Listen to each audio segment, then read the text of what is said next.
Good evening, everyone. Thank you so much for joining our District 5 Alameda County Budget Forum. We are just going to give folks a few minutes to log on. And we were very excited to see that there was a great response in terms of the registration for this event. Really appreciate everyone's interest in engaging with our county.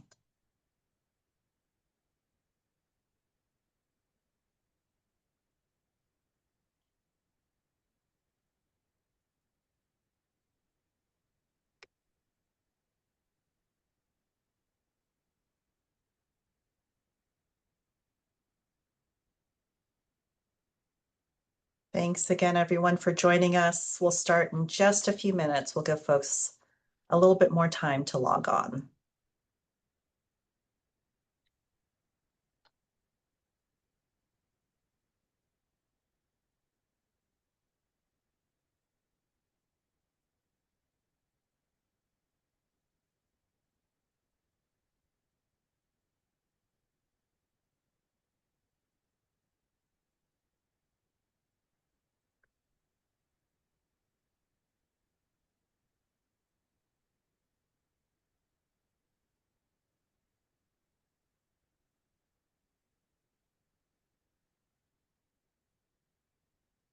Okay, we've got more folks logging on. We'll give it just one more minute and then we'll get started.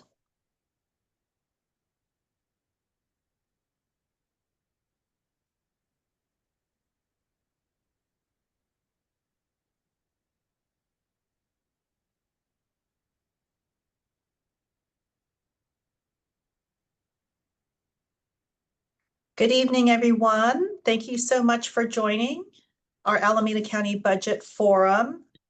We really appreciate you taking the time this evening to engage with our county. My name's Nikki Fortunato Bas. I'm your new supervisor for District 5 as of January.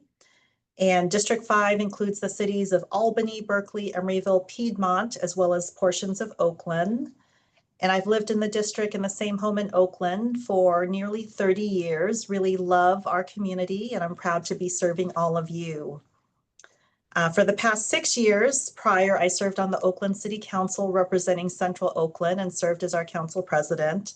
And decades before that, I spent a lot of time doing community organizing and advocacy with immigrants, with women, with low-wage workers, with communities of color. And my approach to governance is about people-powered government, really partnering deeply with our most impacted communities, making sure folks are engaging in our democracy and building partnerships so that we have a more collaborative government. I also want to make sure that as we address the core day-to-day issues in our community, we're also working towards systemic change. And with that in mind, I do want to also acknowledge that it is a very, very difficult time for our community, not only here in Alameda County, but also in Los Angeles and across the country. So to members of our immigrant community, to members of our community who are really feeling impacted by what's happening with the federal government, I want you to know that we see you, we support you, and we definitely acknowledge and want to partner with you. So for tonight, we have our Alameda County Budget Forum, and our hope is to make sure that we are working in hand with the county to make our budget more transparent and to engage more members of our community. So we are going to be providing information about what services the county budget funds. We'll talk about where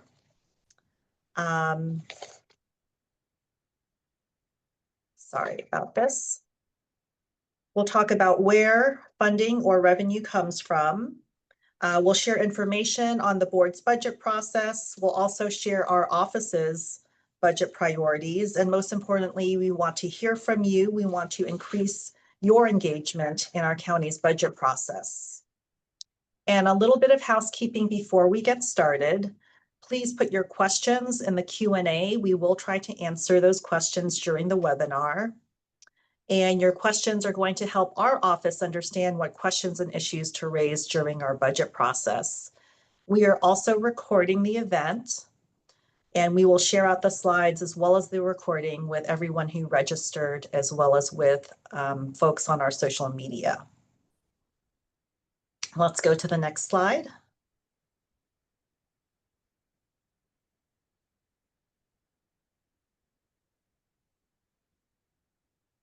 Okay, sorry about that. So this is our agenda. Let's go through this one more time to make sure we've got all of this covered. So again, we will do an overview of the Alameda County budget.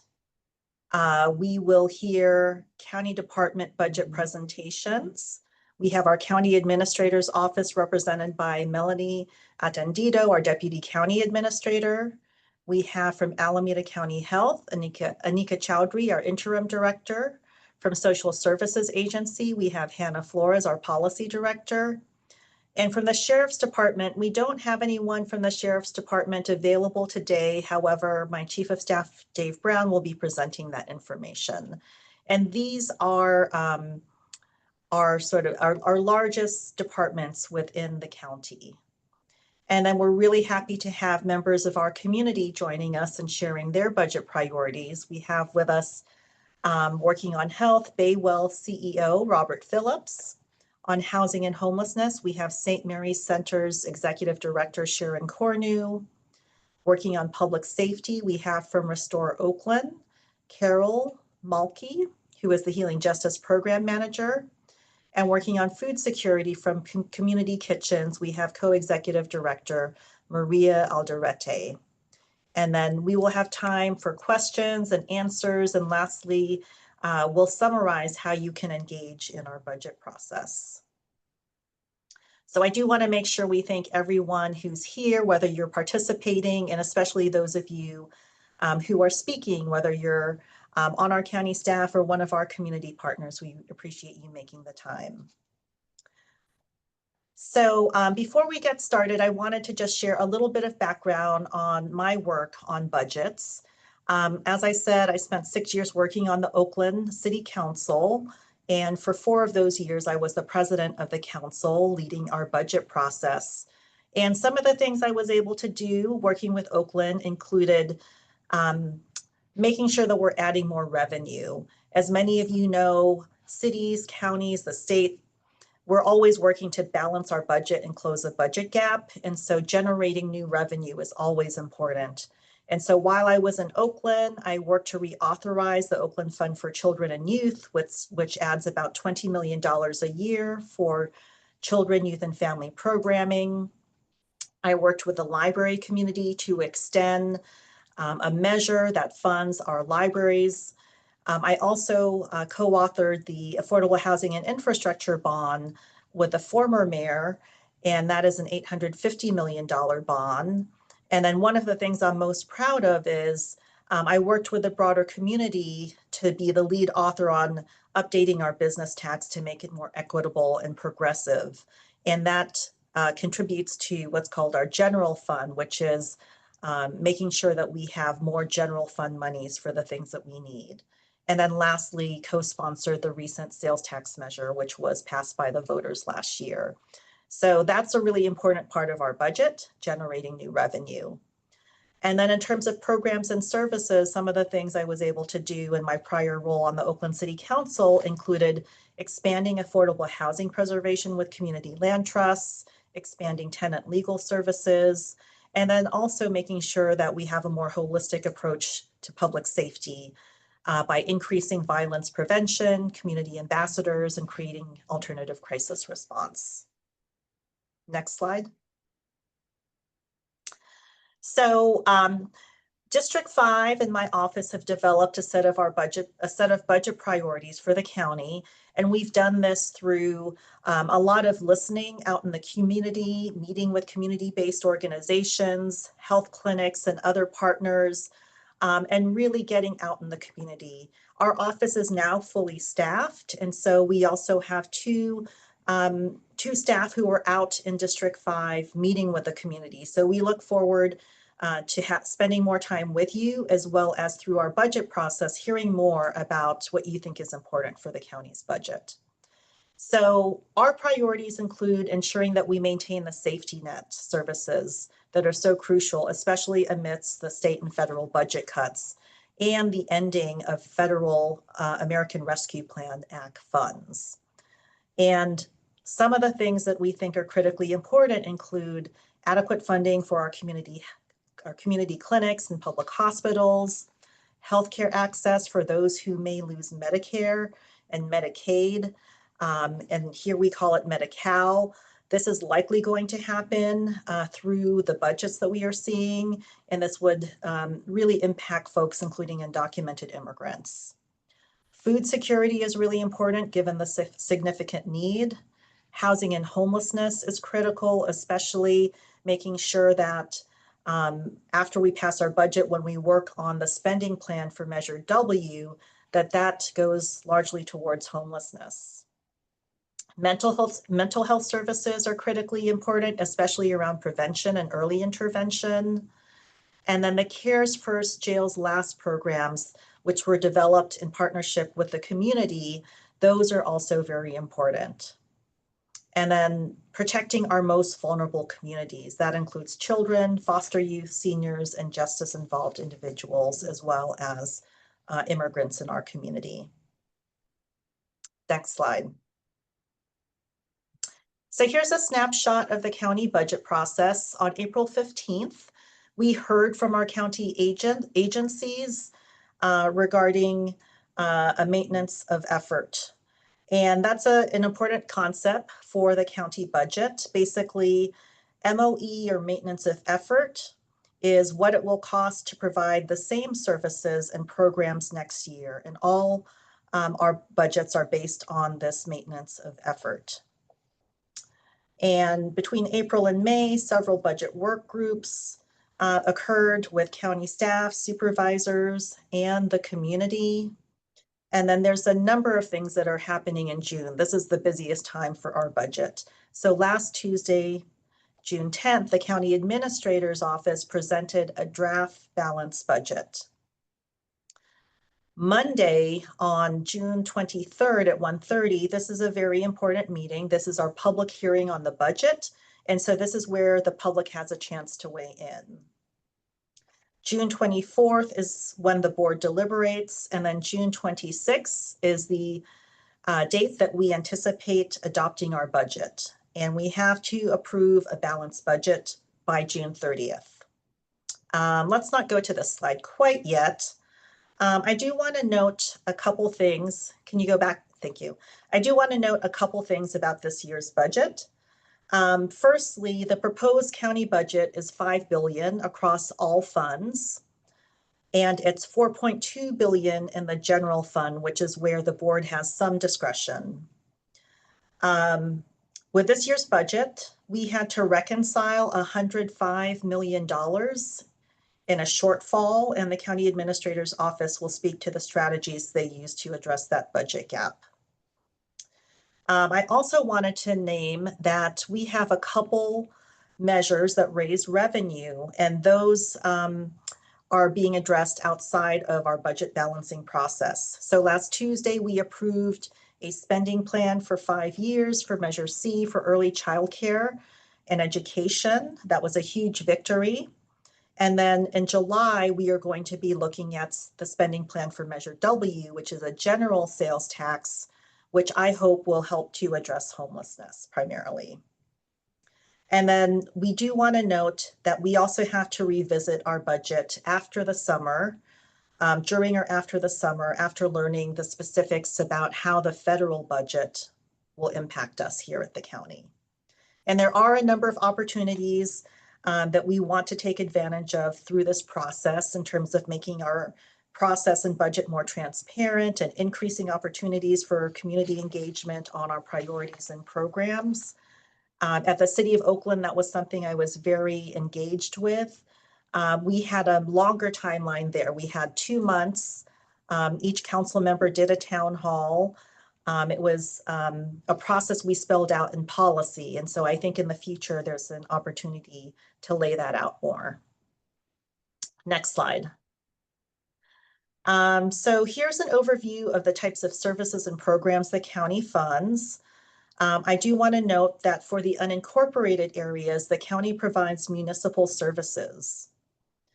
And that includes Castro Valley, Ashland, Cherryland, and San Lorenzo. And these are services like police, fire, public works, planning, and housing.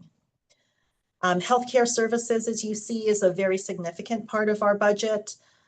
This is the public health department that deals with things like communicable diseases, behavioral health, environmental health and permits, as well as homelessness. Public protection is also significantly large. That includes 5 departments: the sheriff, probation, district attorney, public defender, and fire. And then public assistance funds our most vulnerable residents. This is social services, healthcare, children and family services. So these 3 areas that are the largest are what we're going to focus on today. And then there's also general government, which is administering basic functions of the county, including our housing department. It includes our assessor, our auditor, our treasurer, our general services. So that gives you a bit of a snapshot. Let's go on to the next slide. Okay, so here you can see some of the revenue and the funding sources that we depend on. And so about 60% of our revenue is dependent on state and federal government funding. You can also see that property tax revenue is about 16% of our funding. Some of the challenges to state and federal funding are that homelessness is a core program and service that we provide. The vast majority from state and federal sources is at risk due to the federal budget, as well as some reductions in the proposed state budget. Hopefully some of that will change at the state level over the next week. Healthcare is also reliant on state and federal funding, and the county is monitoring very closely what those reductions will be in both the federal and the state budgets. We're also concerned about potential cuts to SNAP and Medicaid, as well as work requirements in Medi-Cal that might lead many residents, especially undocumented residents, to lose coverage. And that means we could lose the ground that we have made in terms of ensuring that more and more of our residents actually have health insurance. So I hope that gives you a little bit of an overview of our budget. From here, I'd like to welcome and invite the County Administrator's Office to make a presentation on the proposed budget, and we have Melanie Attendido.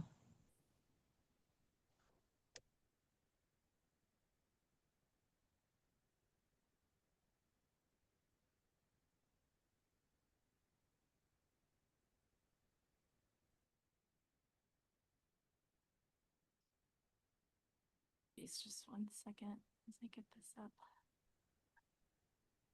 Okay, so I'm gonna actually try to move relatively quickly through some of the content because the supervisor actually covered quite a bit of it in her introduction. So if we can just go ahead and move on to the next slide, just some basic facts about the county. Alameda County is the 7th most populous county out of the 58 counties in the state of California. Our population is roughly 1.6 million. We have 14 incorporated cities as well as the unincorporated communities you heard the supervisor talk about earlier. We cover a geographic area of about 821 square miles, including water. I'll move on to some basics with respect to how the county is financed. And so just some basics in terms of the difference between cities and counties. So in general, cities enjoy a lot more autonomy and revenue generating capabilities, while counties operate under a different set of rules and have a distinct role in the state's governance as a political subdivision of the state. So as the supervisor mentioned, the county essentially serves a dual role. We administer mandated services to the entire region, largely funded by our state and federal revenues. These are programs that are required by law. And then the city also provides city type or municipal services to the unincorporated areas. The county's fiscal dilemma is generally that we are faced with a significant increase in the demand for our services when the economy worsens, and the county's ability to raise revenues to match that demand and the costs severely limited. So I would say in general, compared to the rest of the country, revenue raising in California is particularly difficult. We have done this to a certain extent to ourselves as voters through the ballot initiative process. And so Prop 13 sharply constrained our ability to raise revenue, and then Prop 218 also impose additional rules and restrictions with respect to our ability to raise revenue through tax increases. If we take a look at the next slide in terms of our the distribution of the property tax bill, as you can see here, the county only receives 15 cents on the dollar. Discretionary revenue is about 31% of the general fund, and it's 90% property tax base. I'll talk a little bit more about that when I get to one of the revenue slides later. We can skip through the next couple. We have a schematic on the maintenance of effort that the supervisor talked about. So that's the policy that guides our budget process. The proposed budget, as you heard, all funds is $5.1 billion, $4.3 billion in the general fund, which is a roughly $285 million increase from the current year budget, and the budget supports a workforce of nearly 10,500 employees. The next slide is another high-level snapshot of the process. You can see the comparison from the prior year budgets. You can see there in the 25-26 MOE column, the $105.7 million funding gap that the county administrator's office has closed in the proposed budget, which is balanced. And then moving on to the next slide, this is a snapshot of our appropriations or our spending authority by major object or category. So as you can see here, the salaries and employee benefits are about 38% of total general fund appropriations. Services and supplies is actually a little bit larger for the proposed budget year than salaries and employee benefits. What I'll point out is within this services and supplies category are appropriations for community-based organization contracts. So I think this is a large driver of why this slice of the pie, if you will, is as large as it is. We partner very closely with community-based organizations to provide direct services on the county's behalf to residents. So the next slide is an overview of our community-based organization contracts that are part of that yellow wedge that you just saw on the previous slide. So the proposed budget supports a total of 278 community-based organization contracts. You can see those dollars broken out by program area. The contract that we have with the Alameda Health System is a subset of the dollars that are contracted out by our health agency, by AC Health. And then you can see public assistance followed by public protection for a total of $970 million represented in the proposed budget. On the next slide, this is our spending authority by program. So again, I think you saw this information earlier. Our three major programs make up the vast majority of our spending authority.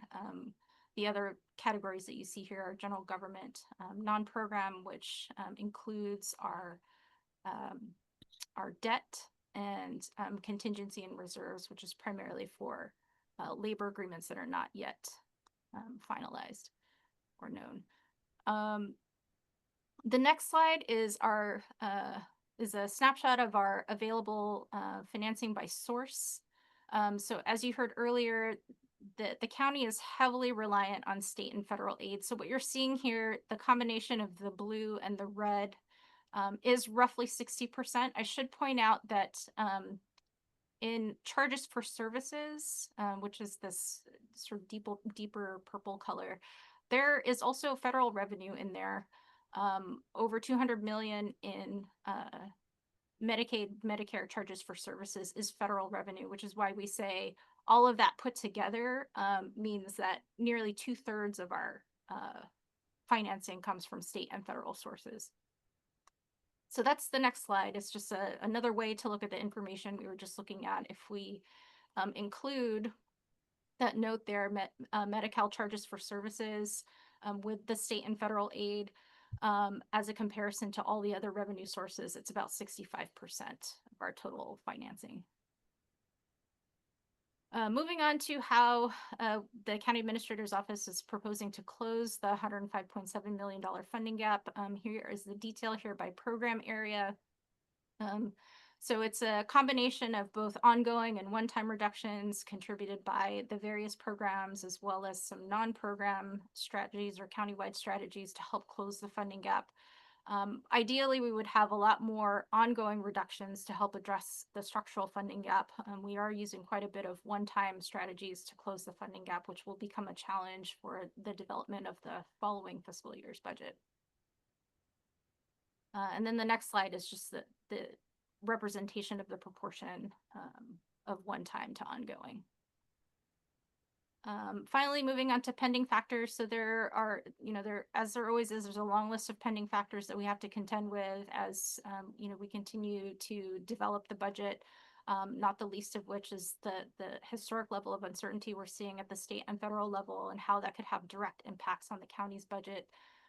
Labor negotiations and workforce challenges, significant pending litigation and settlements, which then impacts our liability and insurance costs, pension and other employee benefit cost increases, the potential for disallowances at the state and federal level, significant unfunded capital projects and deferred maintenance over the long-term horizon, the homelessness crisis and the update of the Home Together plan, implementation of programs, often unfunded mandates at the state level, as well as the implementation of Prop 1, reimagining adult justice, assessment appeals, and significant potential liability tied to assessment appeals.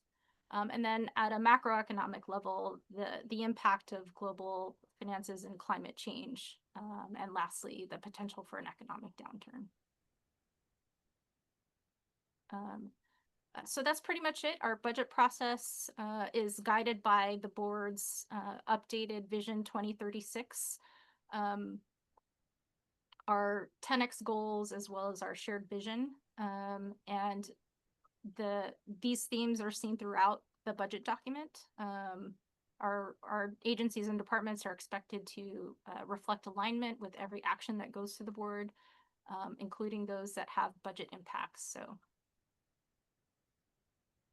I'll end there. Thank you very much.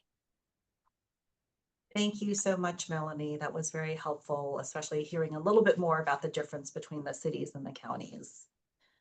So next, I want to invite and welcome Anika Chowdhury, who is the Interim Director of Alameda County Health. Hey, Supervisor, and good evening, everyone. I'm having a little bit of a slide issue, so maybe we can skip to let me know when we're on slide 2. Our mission and vision. So Alameda, thank you. Alameda County Health is the county's lead agency for all things health. And as the supervisor mentioned earlier, we have 4 main departments, notably Behavioral Health Department, Environmental Health Department. The Behavioral Health Department, we're also the lead for the county's housing and homelessness services, as well as the Health Pack program, which is our program for people who are not eligible for insurance or have other and are uninsured. So our vision and mission are really rooted in equity, safety, and high quality services. And the graphic on the right shows the different ways that we touch the lives of county residents, and the colors represent those 4 major departments that I talked about. So red is public health, green is environmental health, and purple is behavioral health. And blue is really in areas that are sort of cross-cutting across the agency. So we have a number of emergency response and preparedness programs. Those cross our EMS programs as well as public health.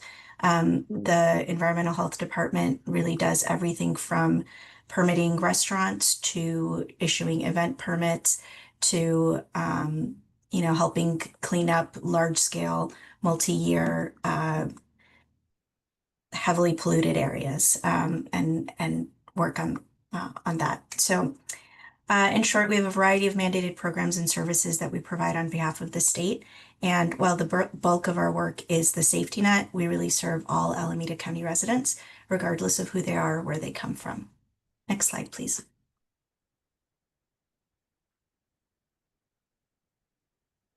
Okay. And so here you see our agency's budget, and I won't spend too long on it because I think you heard some of what, I don't want to repeat what Melanie and the supervisor were saying, but essentially behavioral health comprises almost 2/3 of our budget. And that's largely because they are a Medi-Cal plan, and they provide services for people who are on Medi-Cal and have serious mental illness or substance use disorder. So this is a large variety of services, and they essentially contract out for most of these services. So 90% of mental health services and nearly 100% of substance use services. Environmental health department is our smallest by budget, and they largely function by fees. And, so everything that they do either collects a fee or some other sort of charge. The public health department has a lot of chronic disease, infectious disease. They're the people that brought you all of the COVID regulations, et cetera, as well as a lot of our programs for families and children. And then Office of the Agency Director is sort of our, sometimes we call it the Frankenstein department because it has so many smaller programs. So the EMS agency is housed there, and you'll see reflected the housing and homelessness budget in that bucket as well. Next slide, please. So in this slide, we're showing you our major funding sources. And as you've heard, we are, as the rest of the county, heavily reliant on state and federal sources. And so the two things I really want to highlight here is that state aid down at the bottom in the reddish color is about 48% of our budget. And that comprises largely Medicaid, as well as multiple grants that we get passed through, that are federal grants that get passed through state agencies down to the county to administer programs.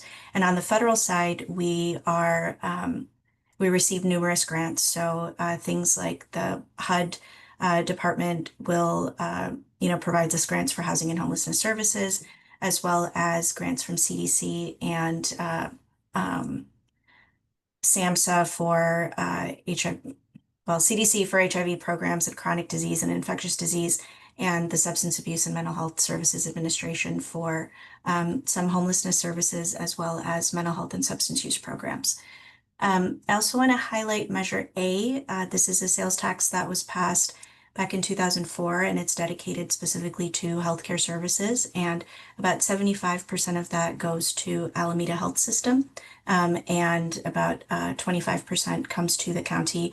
And we administer that again through a variety of contracts and grants. Next slide, please. So you've heard me talk about contracting, and of course, that's because we don't and can't do our work alone. And so when you look at our budget, that 1.32 billion, about 58% of it is contracted out in partnership with community-based organizations. So on the right, you see that we have a number of mental health contracts, a significant amount of contracts with the Alameda Health System, as well as our FQHCs and housing and homelessness services. That number of contracts is now at about 106 contracts. And this is quite significant because we developed the Office of Homeless Care and Coordination about 5 or 6 years ago with a staff of 5 people. And now they're a staff of 88 and managing more than $100 million. Next slide, please. So again, just another way to kind of slice the numbers and try to make them a little bit simpler to understand. So $124 million, nearly $124 million have been invested in our housing and homelessness services program. So this includes funding that's in our agency for things like healthcare for the homeless, which is a lot of street health services, as well as interim housing and permanent supportive housing supports. We also provide housing as a part of full service partnerships for people with serious mental illness. So those are all kind of included in there. You'll see Health Pack. These are, again, our program for people who are not eligible for other insurance. So with some of the anticipated changes in Medicaid, we could potentially see an increase in this in this program again. So when the Affordable Care Act happened, we had a lot of people transition to Medi-Cal and the size of the program shrank. And as people might lose Medicaid with state and federal changes, we can anticipate perhaps an influx back into the program. We do multiple community health programs, and we are an accredited public health department, which means that it's a pretty high bar for all of the various 10 essential public health functions and services that we provide. And there's also a lot of the forensic plan refers to the work that our behavioral health department does to prevent incarceration and support people who are incarcerated, largely at Santa Rita Jail. This year, we also launched the Care Court program, which is a partnership with the Alameda County Courts and behavioral health and a variety of providers, as well as cities and other partners out there doing outreach. And it's really to support people who have serious behavioral health needs by getting them on a path to court-ordered treatment. And then next, we also have our Community Health Improvement Plan, which is, sorry, excuse me. Next slide, please. So then here are just some highlights in terms of, what the budget in action. So one of the things we are super proud of is that in 2024, the point in time homelessness count went down in Alameda County for the first time in more than 10 years. And so we saw a reduction of 3% in unsheltered homelessness, meaning people who are physically on the streets, and overall homelessness down by 11% down across the county. Thank you, Dave. So I'm at time, but you'll get the slides, I think, and you'll be able to look at all the impact that we make. And then lastly, just a little shout out for our website and our 4 departments. Thanks. Thank you so much, Anika. And again, for anyone who wasn't here at the beginning, we are recording the webinar, and we will also be sharing out the slides. So next, I would like to invite Hannah Flores, who is with our Social Services Agency. Go ahead, Hannah.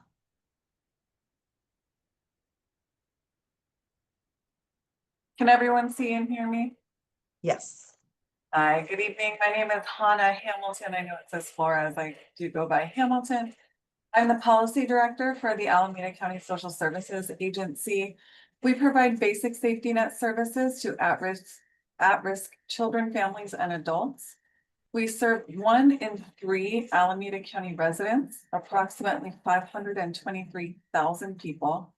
Next slide.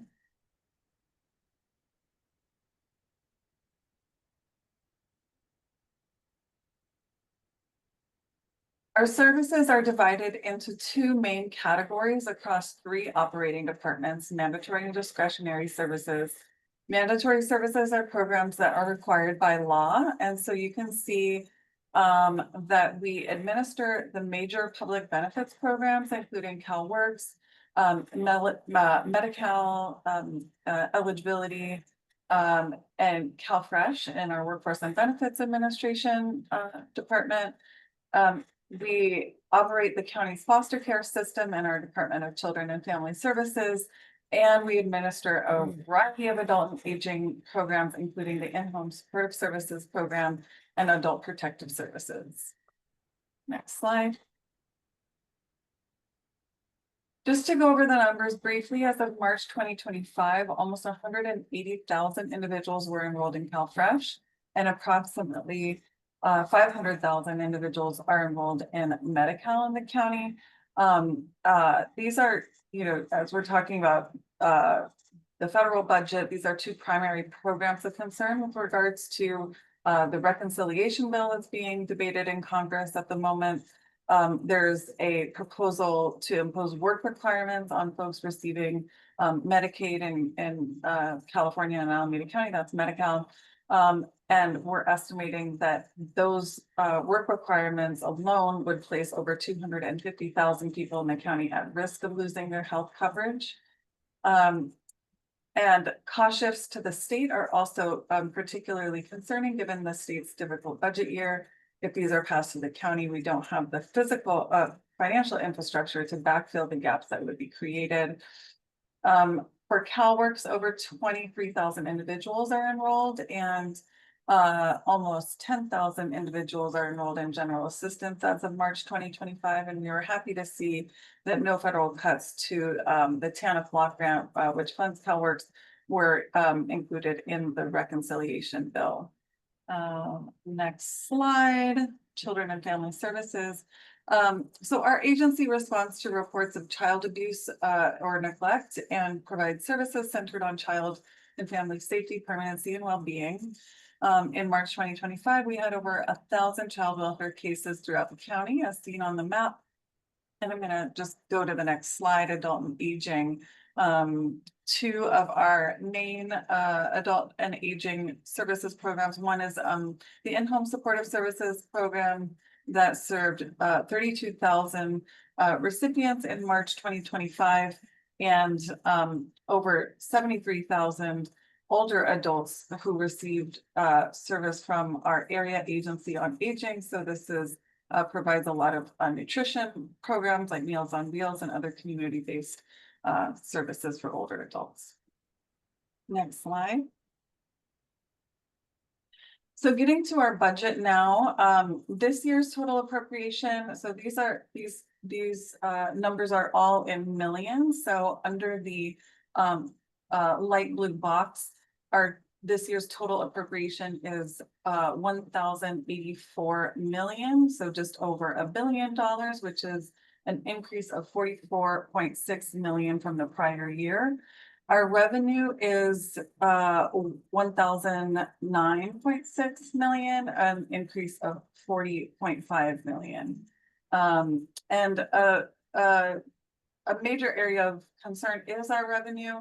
Almost a quarter of our budget comes from a revenue source known as realignment, which is generated by statewide sales tax and vehicle license fee receipts. And currently we're seeing a flat to negative growth in realignment revenues. And so we're watching this revenue source closely. If these trends continue, our reliance on the county general fund to maintain current program levels will increase. Next slide. So this is just looking at our change in net county costs, which is the change of our county general fund that we're receiving this year of $4.1 million. It's driven primarily by higher staffing costs and increase in CDO COLAs of 2.7% for our CDO contracts and increases in IHSS. Next slide. Just looking at the total revenue by source, 43.7% of our budget comes from federal sources. 28% of our budget comes from state sources, and that's not including the two realignment funding streams that I mentioned. So in total, state and realignment together represents 54.7% of the budget. And what's not pictured on this slide is our county general fund. Next slide. Okay, so looking at our total appropriations by so our client benefits represent the largest category of expenditures at 41.2% of our budget. Next is the cost of the agency's staff, 34% of our budget.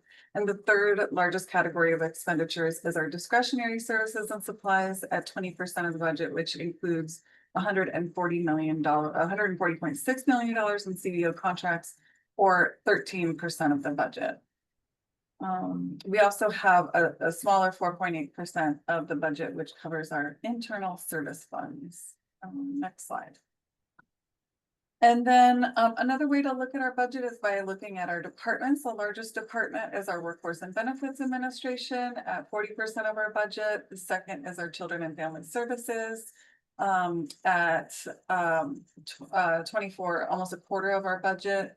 Third is Adult and Aging at 23.5% of our budget. And then we have our smaller agency administration and finance department, or 11.7% of our budget.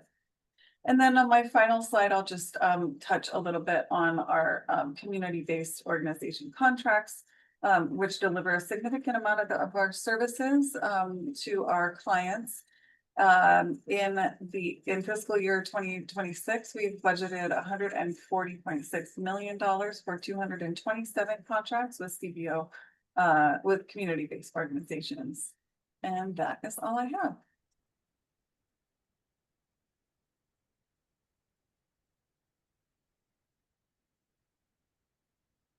Nikki, you're muted. Thank you so much, Hannah Hamilton. We really appreciate you joining us and getting that overview on both the services and the budget. So the next and last department we are going to cover, again, we were covering our three largest agencies or departments, is under public protection, the Sheriff's Department. And we don't have someone from the Sheriff's Department available. However, my office's Chief of Staff, Dave Brown, is going to do the overview. Thank you, Dave. Great, thank you so much. Is this, Nikon, is this the first slide? Yeah, okay, so, yeah, next slide.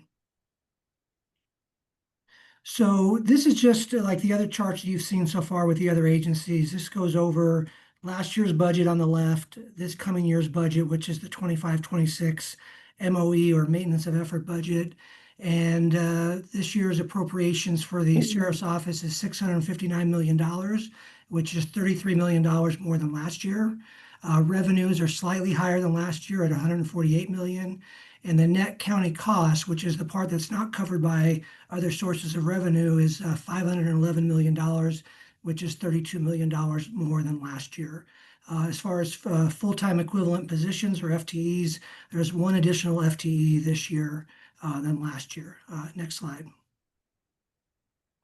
These are the increases for the net county cost, the part of the budget that's not covered by other financing sources. The biggest piece is the increased salary and benefits at $16 million.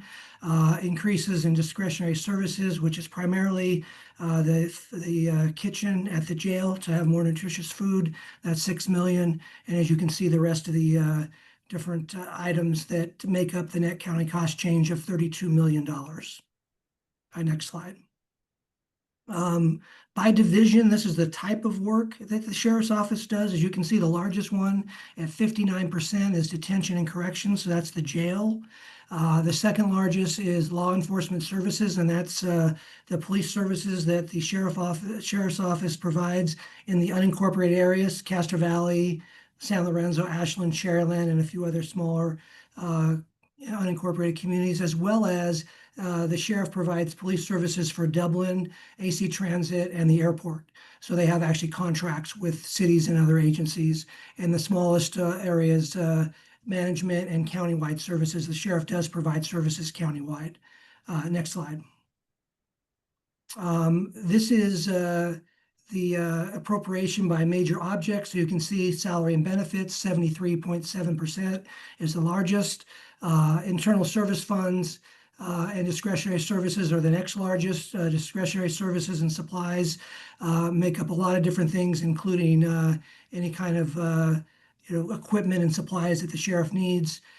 Internal service funds, every department in the county actually has to purchase services from other county departments. If you need some service from the information technology, you actually pay the information technology department. So that's the major object. Next slide.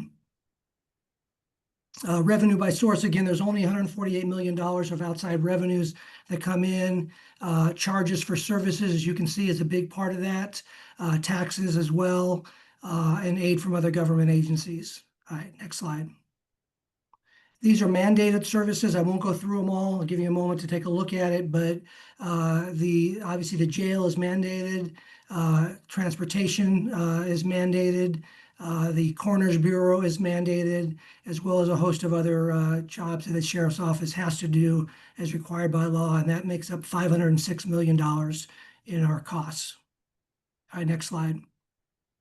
Discretionary services. These are things that we don't have to do, but the Sheriff's Office does provide, and that's $153 million. As you can see, a countywide services, the crime lab is included, reentry support services for those that are leaving the jail to go back in the community. There's some services there that are provided that are not mandated, as well as you can see on the law enforcement services side to the right, and that includes like AC Transit and the airport, et cetera. I think that's it. Is that the last slide? Yep. Okay. Thank you so much, Dave. I want to just remind folks again, please share your questions in the Q&A, and we will do our best to answer them towards the end of the presentations or through the Q&A if we can. And we're going to transition to hear from our community partners. We've got 4 great organizations and individuals joining us, and the first is Robert Phillips, the CEO with Baywell Health. Thank you for joining us, Robert. Thank you, Supervisor Bas, for having me. And good evening, everyone. So I always start with a little bit about myself because it helps kind of ground what I say. And so, you know, one thing that's really apropos here is when I was little, my grandfather used to keep a box in his closet labeled Dr. Money. It was on the shelf with his hats. And every loose dollar that he had went in there until the day he had a stroke. Before that box was full. And so we are now finding ourselves in a moment where families in our county will find themselves still struggling to save spare change for basic services. And not just because of what's happening with the $105 million in the county, but what's happening state and federally at the state and federal level that will affect the county. And so why am I starting here? Because tonight what we're talking about is not just about budget line items. We're also talking about whether our lives are financed like afterthoughts or like the heartbeat of the county. Next slide. So who we are is we serve over about 8,000 of our neighbors annually, over about more than 43,000 visits across our 5 sites. Providing comprehensive primary care, adult medicine and pediatrics and OB-GYN services and dental and the like. And of those over 8,000 folks we serve, over 85% of them are either on Medi-Cal or Medicare. And so we were founded in 1966 by 4 Black mothers and 25 Black volunteer physicians as the West Oakland Health Council. And so while we've changed our name, we're still here in West Oakland at 7th and Nataline. And we're still in the East, which we expanded to in the 90s, all along East 14, where 75% of our clinicians and our staff share the language and skin tone and zip codes of the people that they heal and are proving every day that representation is medicine. And we are part of, like our sister clinics, a network of community health centers who, along with the other community health service providers that you will hear from that are our partners, save the county millions of dollars each year. Every county dollar that touches us and those like us comes back threefold in avoided ER costs and incarceration costs and foster care costs. Next slide. I start with that because there is a storm.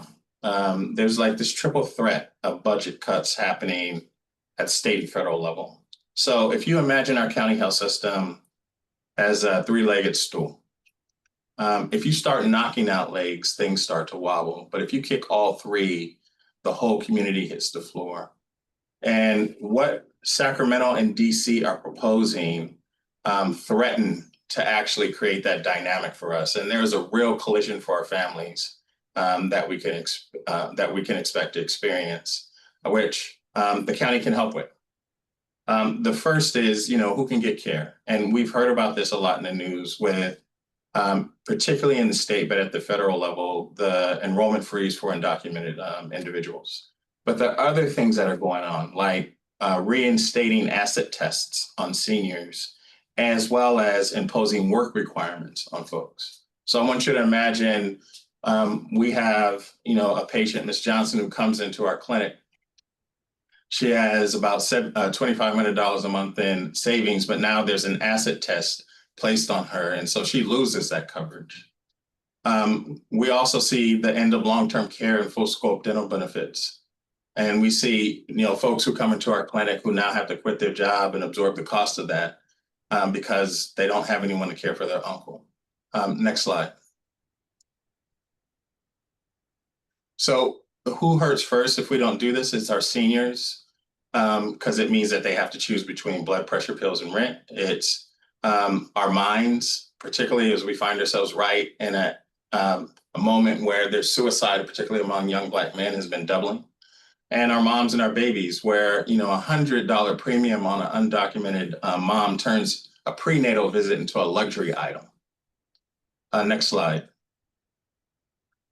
So the opportunity we really have at the county, and I know the county is starting with a $105 million gap that it's addressing, but gaps are only dangerous when we ignore them. So it's important to understand the choices in front of us here, either magnify or mitigate what Sacramento and DC's threats promise. And for every dollar we invest in general fund and providers like us that you'll hear from tonight, we save $3. And so the ask here is really for partnership. One is, partnership, and next slide, around shielding the roots of the community, which is really how do we lock in funding for providers like ourselves? So there's no kind of back of the line for elders and kids and veterans and the homeless. Next slide. How do we use the flexibility that from state dollars as well as county dollars to transfer that flexibility to pour dollars into early intervention around behavioral health, or slots where residents are overrepresented so we can continue to take care of them? And then the third is less about a fiscal asset, really is just about shining light on what's happening. That we go through these processes and we have this conversation. It would be great if every resident can see how every dollar invested and the way you all just laid out in the county moves from a board vote to the bandage we wrap on our folks in, so people can actually see how that money is really working for us. Because these steps aren't really charity, they're insurance against something that's far more expensive.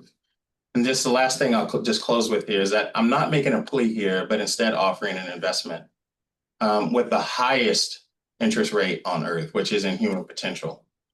And so remember that box I talked about with my grandfather? Let's trade that in for community treasury, where every contribution is multiplied and not measured kind of in nickels, but in the nights we prevent, that grandmother from sleeping peacefully, or helping that child breathe easily, or helping that veteran just say, I'm here and not on the street. And thank you for that. Thank you so much, Robert. Really appreciate that. The focus on prevention, the focus on preventing the root causes of violence or homelessness or other types of suffering really that our residents may experience. I think those are really important investments, and certainly there's some real threats with the federal budget as proposed. So really appreciate your invitation for a deeper partnership, as well as the potential budget scorecard, so we can really see where the investment goes. Okay, so next up, we have Kari Malki. Thank you, Kari, for joining us from Restore Oakland. Thank you so much, Supervisor Fortunato Bas. Can y'all hear me and see my slides? Yes, we can. Beautiful. Okay, thank you all so much for the invitation to participate in this forum. And I so appreciate Dr. Phillips grounding us in why we do this as community partners, this critical work of caring for our folks, and why the county budget is of paramount importance to that work. So yes, I am Kari Malki. I'm the Healing Justice Program Manager at Restore Oakland. I am today representing both Restore Oakland, a small community-based organization in Fruitvale, Oakland, and the Care First Community Coalition, which is a group of Alameda County organizations, parents, loved ones, formerly incarcerated folks, and other people that are deeply invested in the care and safety of our residents.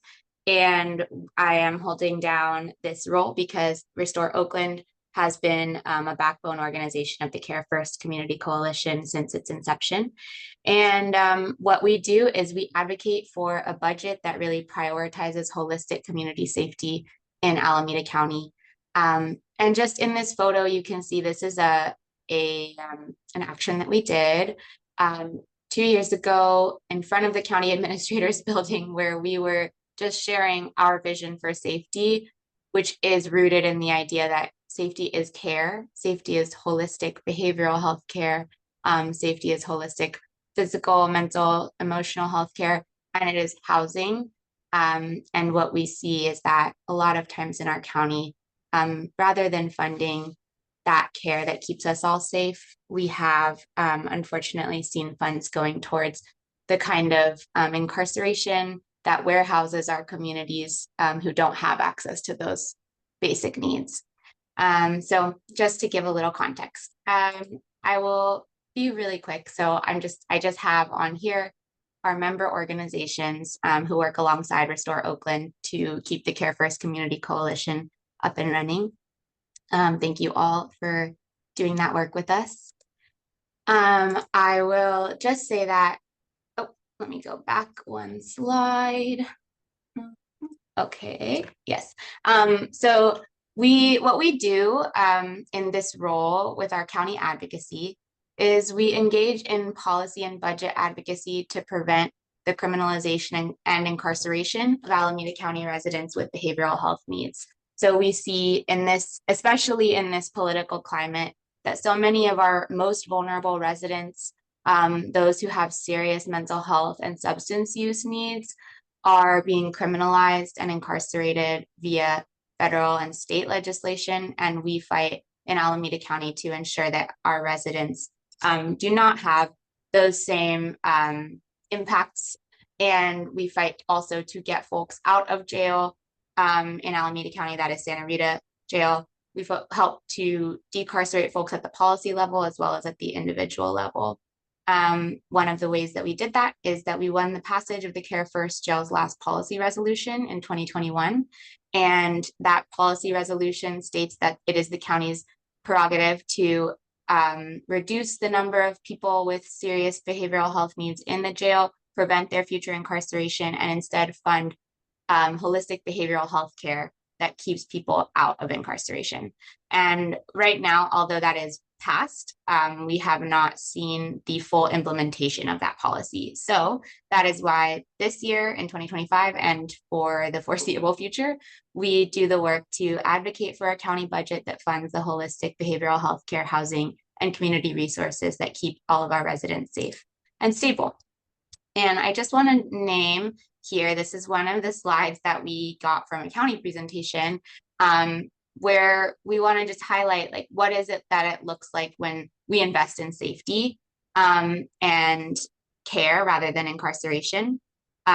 So just thinking about the county budget, we see that incarcerating our folks is by far the most expensive way to house and feed and quote care for folks. You know, we do have mental health care services in Santa Rita Jail, but unfortunately they are far lower quality than we would want for our people.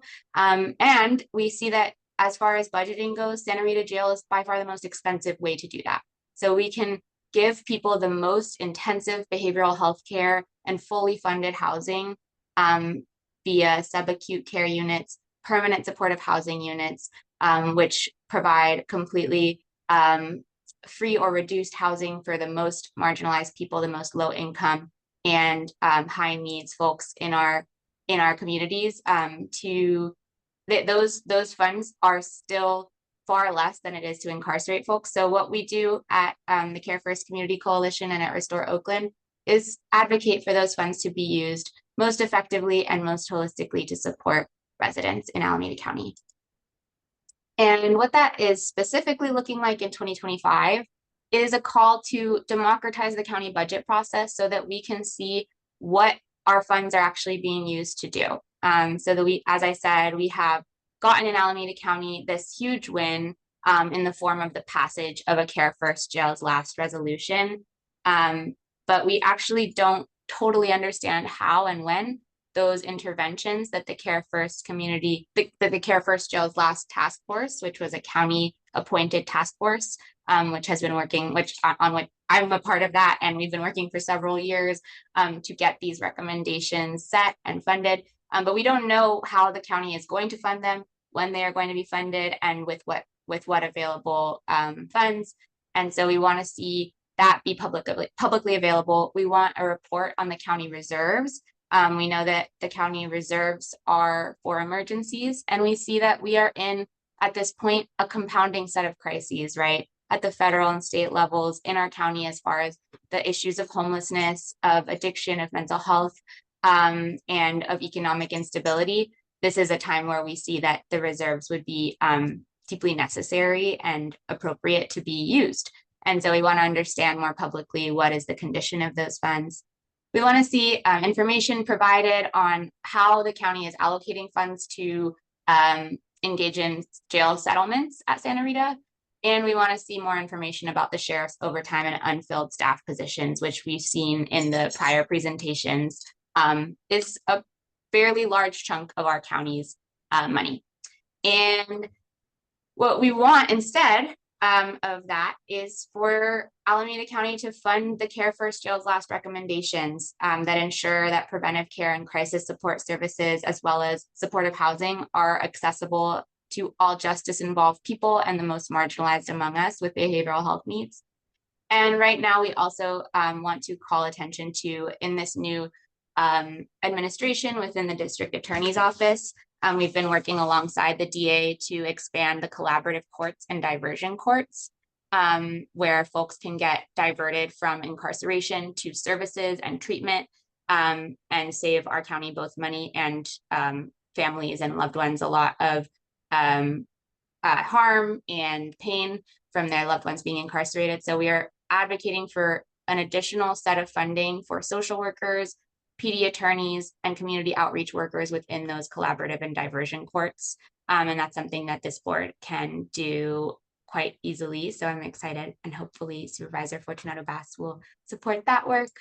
And then just wanting to echo that Measure W is a huge opportunity that we see as an ability to increase our county's safety, because if we are all housed, then we are all so much safer. And we see that homelessness is one of the primary causes of folks feeling unsafe who are housed, folks that are living in Oakland and in Alameda County who are housed and do see their unhoused neighbors either causing issues or seeing that that is a risk to community safety at large. And for our unhoused neighbors, obviously being unhoused causes tons of risk, huge risk of trauma, mental health issues, and generally physical health issues as well. And so we want to see housing for all. And we know that with the $650 million of Measure W funds that are recently becoming available, we can house all of our most vulnerable populations. And we have some clear ideas of what to prioritize there. But I will close us out because I know that we have several other presenters, and I am grateful for the time to share those priorities. Thank you. Thank you so much, Kari, for sharing all of that. And I know that Richard Spiegelman also has a question about the budget and expenditures for reimagining adult justice and Care First Jails Last, which matches up with what you just shared. So those are important questions for me to ask during this budget process. And I will try to answer the question about reserves too, assuming we've got enough time. Next, I want to invite Sharon Cornu, the Executive Director of St. Mary's Center, to talk with us about their work, including around homelessness. Thanks for joining us, Sharon. Thank you very much, Supervisor Fortunato Bas. I'm Sharon Cornu. I'm the Executive Director at St. Mary's Center. You may know us as a soup kitchen and shelter. In fact, I see a number of our volunteers among the participants this evening. Thank you for your work.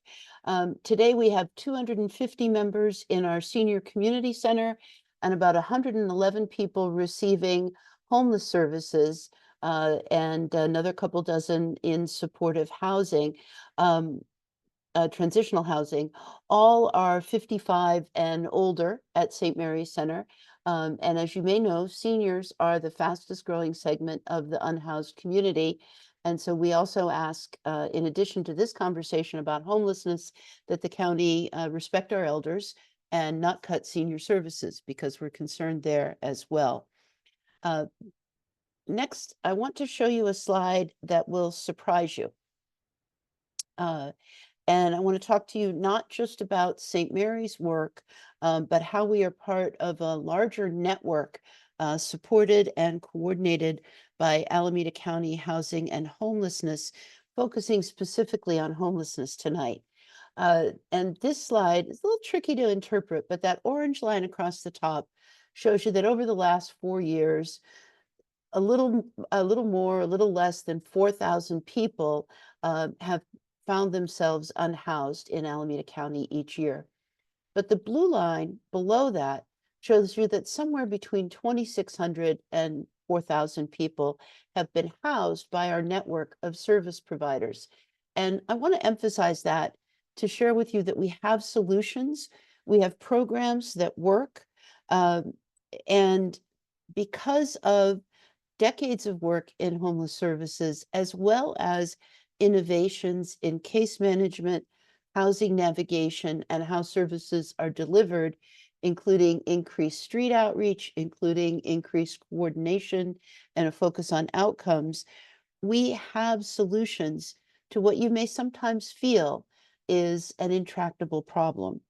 And as we go through this evening, I want to talk about the role that Alameda County and Measure W in particular later this year can play in addressing what is a top priority for people in every community in Alameda County. If we can go to the next slide. You may look at these numbers and think that there are more than 4,000 people experiencing homelessness, and you're correct. Over the course of the year, in addition to that snapshot, our network also serves nearly 20,000 people. 18,000 people connect with a homeless services provider. Next slide. But not all communities are impacted in the same way.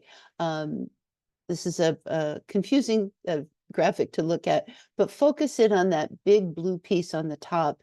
That is the Black community in Alameda County. Approximately 50%, a little more than 50% of people experiencing homelessness. And at St. Mary's Center, where we serve seniors in West Oakland, about 88% of our current caseload is Black. And we recognize that when a senior walks through our front door, they carry on their shoulders a lifetime of experience with discrimination in education, healthcare, housing, employment, and finance that leaves them more vulnerable to housing insecurity and homelessness. And so it's critical that our programs are focused on equity and equitable outcomes. Next slide, if you would. That's the crisis, right? That's the increasing number of people unhoused, the disparities in who becomes unhoused. And this slide looks at the funding resources to address the issue. This is again courtesy of Alameda County Housing and Homelessness. And you can see the tall blue bar is the total funding from state, local, or federal sources. But those little bitty green bars, those are the recurring funding. And what this means for an agency like St. Mary's Center is that we don't know year over year what our funding will be. So for example, with Alameda County, some of our contracts are currently in the renewal process, others are not. We're starting a fiscal year at the same time as the county, and we don't know what our funding will be for the coming year. That makes it challenging for us to plan for the long term or to make commitments to be able to continue programs and staffing. And this problem of 1 year or short-term funding was really exacerbated during the pandemic, even when there were additional resources. We're now seeing many of those expire, and are in danger of losing services that people have come to rely on. Last slide, please. And here I want to talk to you more, thank you very much, about how state and federal cuts are really threatening our progress at a critical time. I've shared with you that we have solutions in Alameda County. We've been effective. Anika Chaudhry some time ago mentioned that Alameda County overall reduced sheltered and unsheltered homelessness in a prior year. But what we're seeing with the governor's budget and the legislative action that we're monitoring has corrected some of the issues. But the governor's budget guts funding for homeless services, walks back the creation of the homeless agency, really turns his back on these essential services, and in fact proposes criminalization of homelessness, criminalization of poverty, which is not a solution. Turning to the federal level, the picture is just as bleak. Our partners at the National Alliance to End Homelessness estimate that the proposed federal cuts will make more people homeless than we have been able to house over the past several years. This includes cutting the continuum of care planning collaboratives, 44% cut to housing and urban development, which funds so many homeless services, as well as housing supports. And at St. Mary's Center, we had several seniors who received emergency housing vouchers. I believe more than 800 people across Alameda County. Those were promised as a 5-year support, and those may expire early if the federal budget goes through as planned. So we see a crisis at the state and federal level that will really undo the progress we've been making locally. And that's why St. Mary's Center is committed to working with a network of other service providers, Alameda County and our cities, to create an effective, equitable service delivery system, and why we are looking forward to Measure W funding, which we worked hard to create and to bring across the finish line so that we can get ahead of the crisis at the state and federal level. And I think it's critically important that the county move quickly. Supervisor Fortunato Bas, I hear your call for 90% of Measure W funds to be allocated to homelessness, and we think that that is critical at this time. Thank you for your time this evening. Thank you so much, Sharon. Really appreciate the work you do every day with your clients and members and all of your advocacy. I think you made the case quite well for using Measure W wisely to help address homelessness. Thank you. So we are going to go to our last speaker, last but not least by any means, is Maria Alderete, who's the co-executive director of Community Kitchens. Thank you, Maria, for joining us.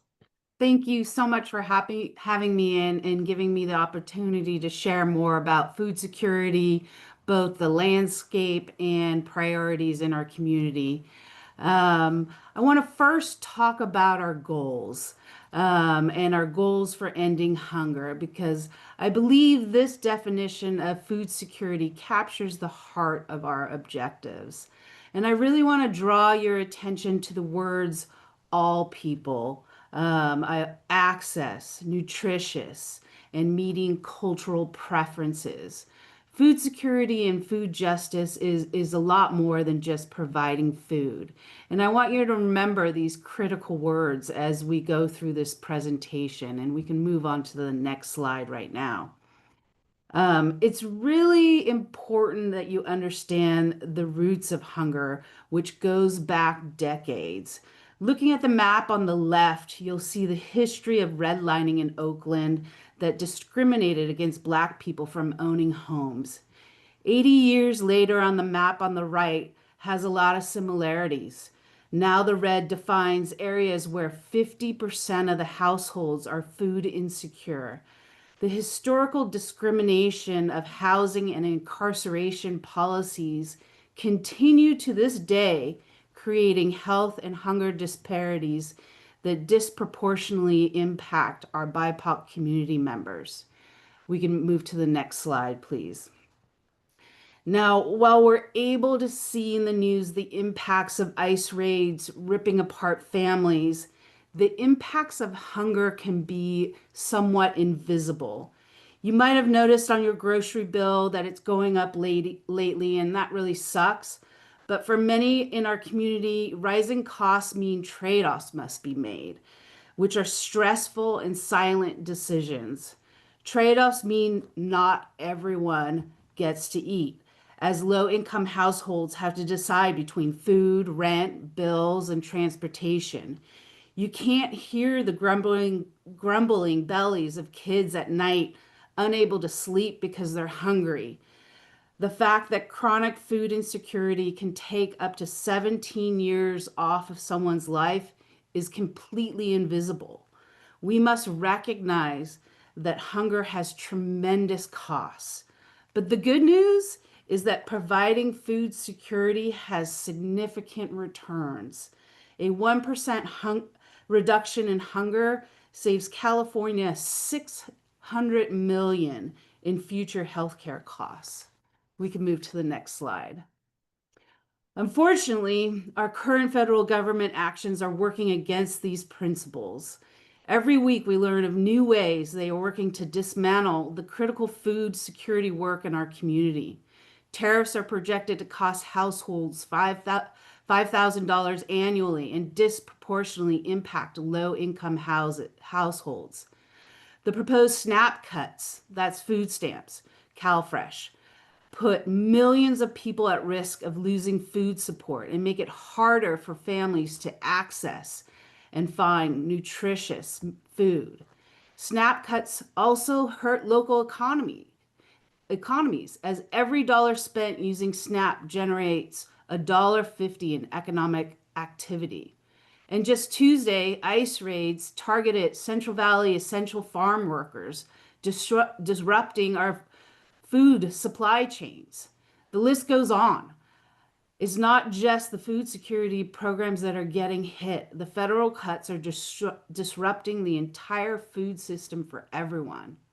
We can move to the next slide. Bottom line, all of these federal policies are increasing demand on food banks and their partners who are already struggling to meet the increasing need.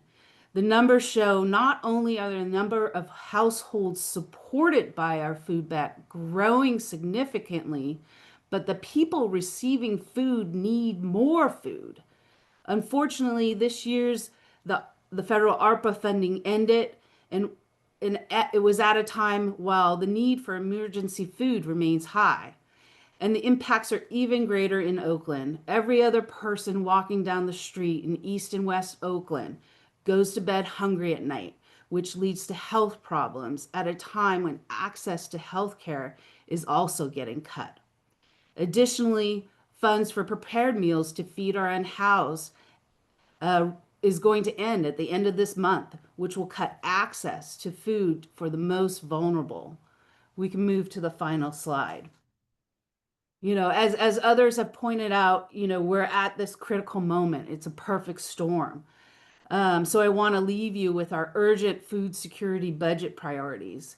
We hope that the county agrees that investing in food security has significant benefits, not only in supporting the health of our community members, but also reducing significant healthcare costs down the road. We are asking for $2 million to fund our food banks at this critical time, $2 million to help feed our unhoused residents, and $1 million to continue the Food is Medicine program funding. And all of this will shore up some of the immediate needs. And we hope in the future that we can continue to work with the county to address future impacts to our food security programs. Thank you so much for your time. I appreciate the opportunity to speak. Thank you so much, Maria. You do incredible work working with a volunteer network and restaurants and kitchens to prepare food for the unhoused. It was a real privilege to see your operation in action in person. and appreciate you being very specific about how we can work together. There's real threats, as we heard, around food security, healthcare, homelessness. So these decisions are really important. We have just 5 minutes allocated, and we may try to extend just a few more minutes so that we can take some time to answer some of the questions that we got in advance, as well as some of the questions that were asked today. So I am probably going to take just a couple questions and invite the panelists to help answer them. And then we will make sure that we wrap up with how can you get more engaged in our county budget. And I think I will try to ask a question that hopefully Anika as well as Hannah can potentially help answer.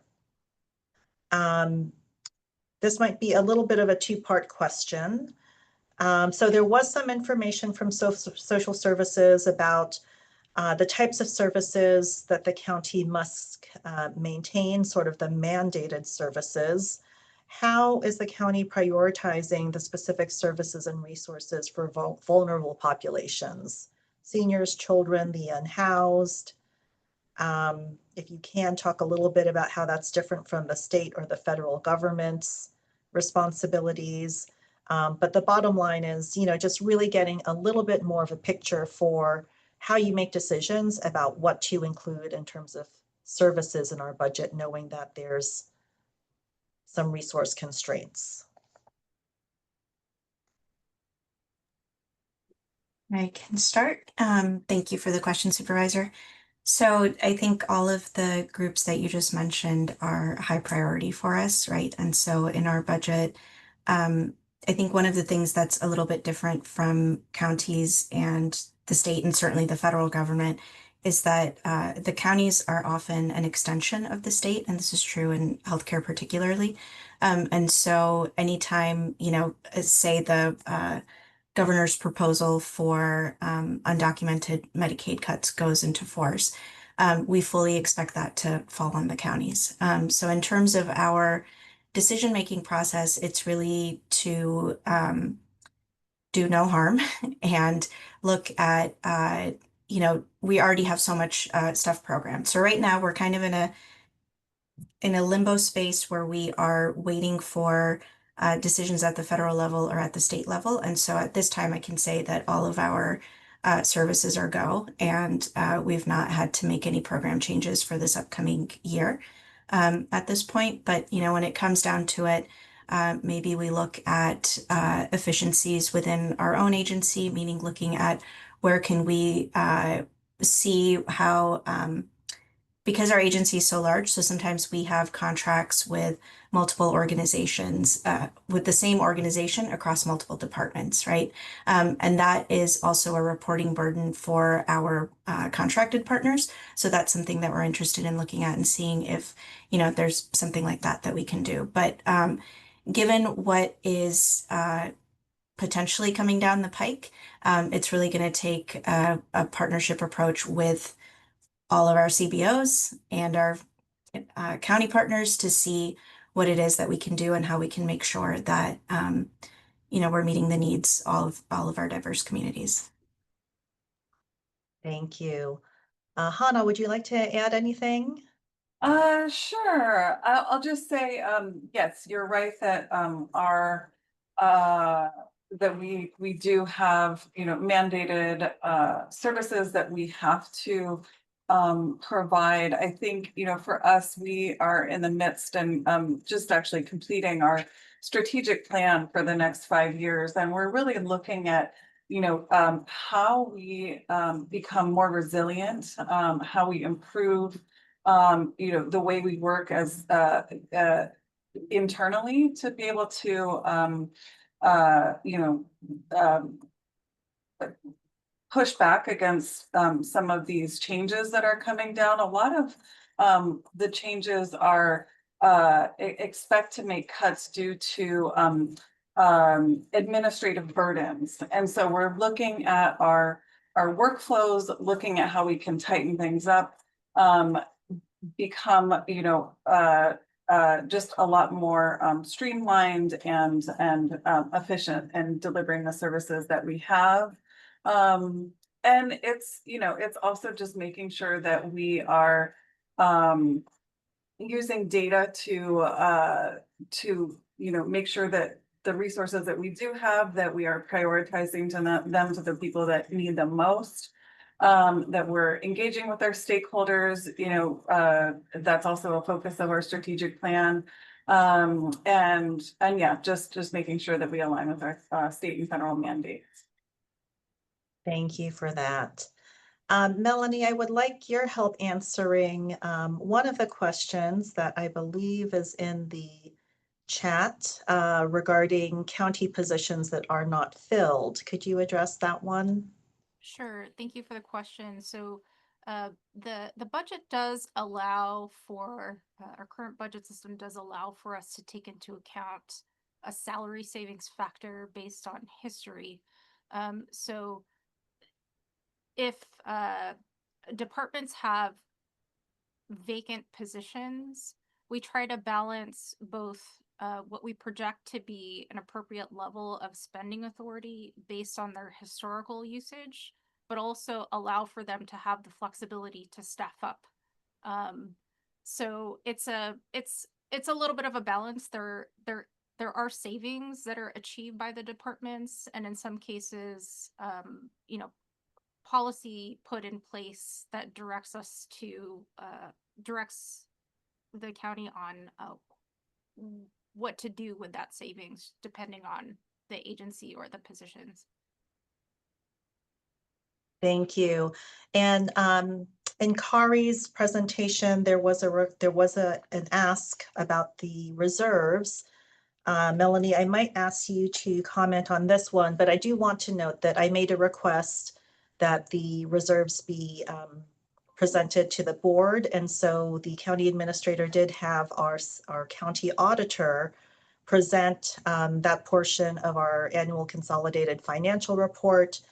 So she did go through the fund balances, and we can try to send out some of that information and perhaps a link to the video when we send out information about this webinar.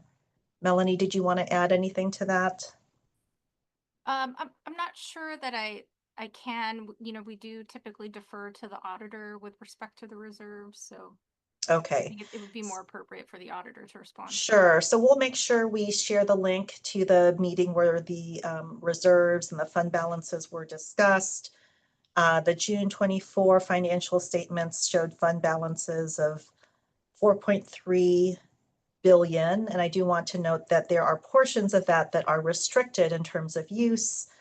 Others that could potentially be redirected to other purposes based on board action, and then some portion that is unassigned. So we'll make sure that we share that information publicly with folks. And let's see, I think at this point, because we're a little bit over time, we'd like to go to the final couple slides in our presentation because we want to make sure we answer the questions we got around how can the community have a greater voice in the budget process.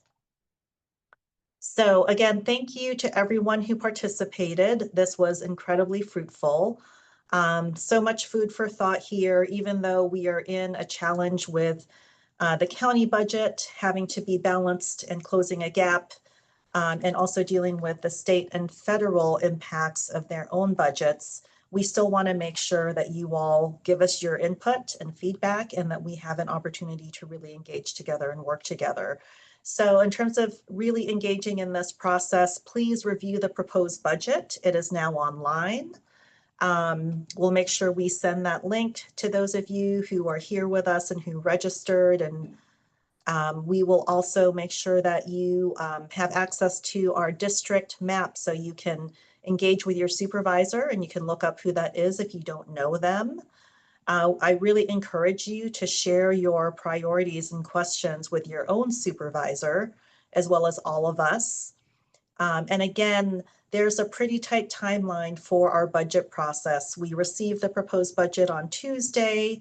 On Monday, June 23rd at 1:30, we'll have our budget hearing. That is the main opportunity to give us your feedback. You can come and make public comment. You can also email your public comment. And then the following day, the 24th, the board will deliberate. And then on Thursday, the 26th, that is when we are planning to approve the budget. And again, I know that's a fast timeline. It's a lot of information. My hope is that over time, I'll be able to work with all of you as my constituents, as well as with our my colleagues and our staff here at the county to continue to improve this process so that more people can engage.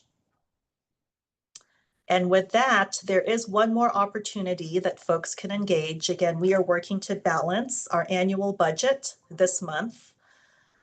We are also thrilled, really, that Measure W, which is a county-wide sales tax that was approved several years ago, just came out of litigation. That money is available to spend. As you heard through the presentations, there's over $650 million that's been collected and $190 million ongoing that will be collected. So there's a huge opportunity to create a spending plan that really prioritizes the needs of our county. And it was shared with the public, with voters, as a way to address homelessness. And my office is hosting a community town hall on homelessness solutions. So we want to share together with our homeless staff what the opportunities are for Measure W and how we spend that money, answer your questions, get your feedback, and really work together to shape that plan over the month of July. So you'll see here, we'll be in Oakland on June 30th, together with Mayor Lee and Councilmember Fife. And then we'll be in Berkeley the following evening with Mayor Ishii as well as Councilmember Bartlett. So please engage in these opportunities, and also feel free to reach out to my office over email or on the phone. And we do have 2 new staff who are tremendous, and they'll be out in the community together with the rest of my team to engage with you all. And with that, thanks again for spending your Thursday evening with us. We'll make sure we follow up with everyone who was here and look forward to continuing to engage and to serve all of our residents here in Alameda County.